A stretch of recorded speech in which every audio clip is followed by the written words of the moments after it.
Rise of nationalism in Europe. Europe में आखिर nationalism आया कैसे? ठीक है, नेशनलिज्म का पहले सिंपल सा मीनिंग होता है कि अपना एक नेशन बनाना, कि अपना एक कंट्री बनाना। तो ये जो आप अपने सामने एक पिक्चर देख सकते हो, ये जो पिक्चर ये फ्रेडरिक सॉरियर द्वारा 1848 में बनाया गया था, जिसमें इसने ड्रीम क्या है कि डेमोक्रेटिक और सोशल रिपब्लिक कंट्रीज और नेशंस प्रेजेंट हो। और इन्होंने इसमें आप देख सकते हो एक लिबर्टी बनाया, वाइट कलर का स्टैचू, उसको बोला जाता था द स्टैचू ऑफ लिबर्टी, जिसके एक हैंड में मैन राइट था और एक हैंड में लैम्प था जो कि पूरे उजाला दे रहा था। जो इसके आगे दो नेशंस पहुंच गए थे, मतलब दो नेशन उस टाइम इंडिपेंडेंट हो गए थे, जिसका नाम था स्विट्ज़रलैंड और यूनाइटेड स्टेट। और उस टाइम फ्रांस फ्रीडम हो रहा था, उसी के पास आ गया था, लिबर्टी के पास। लिबर्टी मतलब फ्रीडम, वो इंडिपेंडेंट हो रहा था। उसके पीछे पीछे बहुत सारे नेशंस जैसे कि जर्मनी, इटाली, ये धीरे धीरे फ्रीडम पा रहे थे। अब देखो कि हम इस टॉपिक में आखिर इसमें पढ़ने के वाले the French revolution, the idea of nation. आपने 9 तक फ्रेंच रिवॉल्यूशन पूरे पढ़ लिया होगा, लेकिन फ्रेंच रिवॉल्यूशन होने के बाद क्या हुआ ये इस चैप्टर में आप देखने वाले हो। तो यदि आपको वो भी देखना है कि फ्रेंच रिवॉल्यूशन आपको कुछ नहीं पता, तो आप प्लीज़ कमेंट करके मुझे बताइए कि आपको फ्रेंच रिवॉल्यूशन 9th क्लास का देखना है, तो मैं आपके लिए वो वीडियो स्पेशली बनाऊँगी। तो ये देखो, इसमें सबसे पहले कुछ स्टार्ट करने से पहले कि तो फ्रेंच पीपल्स ने ये जो कलेक्टिव आइडियाज़, फ्रेंच रिवॉल्यूशन उस टाइम ख़त्म हो गया था, लेकिन इसमें फ्रेंच की रिवॉल्यूशन के बाद क्या हुआ, फ्रेंच रिवॉल्यूशन के बाद बहुत सारे नेशनलिज्म ने एक फ्रेंच की कलेक्टिव आइडियाज़ बनाए। तो इसमें एक क्वेश्चन आता है, वो देखो, how French people create a collective senses. तो आंसर है फर्स्ट, इसका पॉइंट, इसमें 5 पॉइंट आते हैं, आप कोई भी 5 लिख सकते हो। First, the spread of idea of party and the ले सिटियन। द पार्टी मतलब होता है द फादरलैंड एंड द ले सिटियन मतलब होता है द सिटीज़न। और उसके बाद उन्होंने न्यू फ्लैग्स का और 3 कलर चूज़ किया गया था।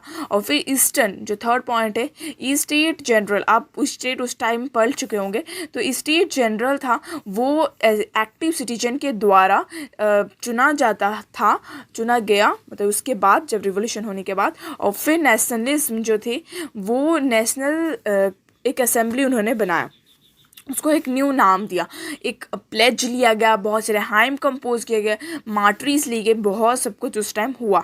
और फिर उन्होंने इंटरनल कस्टम ड्यूटीज़, इसका मतलब होता है कि आप जो होता है एक कंट्री से या दूसरे स्टेट में, एक कंट्री से दूसरे कंट्री में जाना या एक स्टेट से दूसरे स्टेट तक जाना, तो उस टाइम आप कुछ चार्जेस लगाते हो, वो भी उस टाइम अबोलिश कर दिया गया। फिर उन्होंने फ्रेंच लैंग्वेज को बहुत ज़्यादा सपोर्ट किया, इन्होंने फ्रेंच लैंग्वेज को अपना एक नेशनल लैंग्वेज और रिलीजन जो होता है ना कंट्री का लैंग्वेज बता दिया गया। फिर उसके बाद जैकोबिन, जो आप इन्होंने क्या किया कि इन्होंने एक फ्रेंच के सोल्जर्स बनाए जो जैकोबिन क्लब्स में प्रेजेंट थे, और इन्होंने होलैंड, बेल्जियम और स्विट्ज़रलैंड और इटाली जैसे नेशंस को 1790 सेंचुरी में सेंड किया।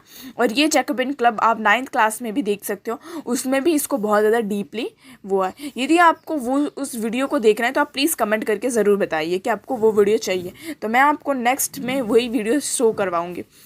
तो उसके बाद आए नेपोलियन लगभग 1799 को अराइव्ड हो गए, तो 1800 में यहाँ पे फ्रांस में पहुँच चुके थे। तो नेपोलियन उस टाइम नेपोलियन से अराइव हुए थे। नेपोलियन उसके आने के बाद क्या हुआ,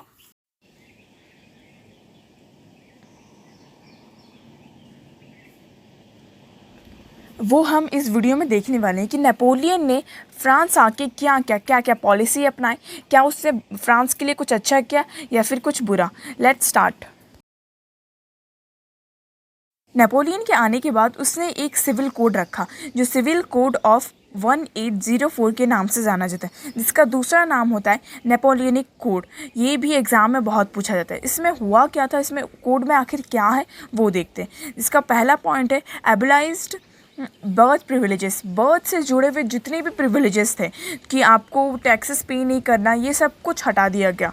इक्वलिटी बिफोर लॉ, उसने कुछ लॉस बनाए, उसके सामने सब इक्वल थे। और उसने राइट टू प्रॉपर्टी किया कि हर कोई प्रॉपर्टी को खरीद सकता है, अपना एक प्राइवेट प्रॉपर्टी रख सकता है। उसने फेडरल सिस्टम को और सेफ्डम सिस्टम को पूरी तरह हटा दिया। ये फेडरल और सेफ्डम सिस्टम होता क्या है ये होता है कि पहले के ज़माने में जो रिच थे, जो ऑटोक्रेसीज थे, वो प्लीजेंट से अपने जो लैंड में काम करवाते थे बिना कुछ पैसे दिए।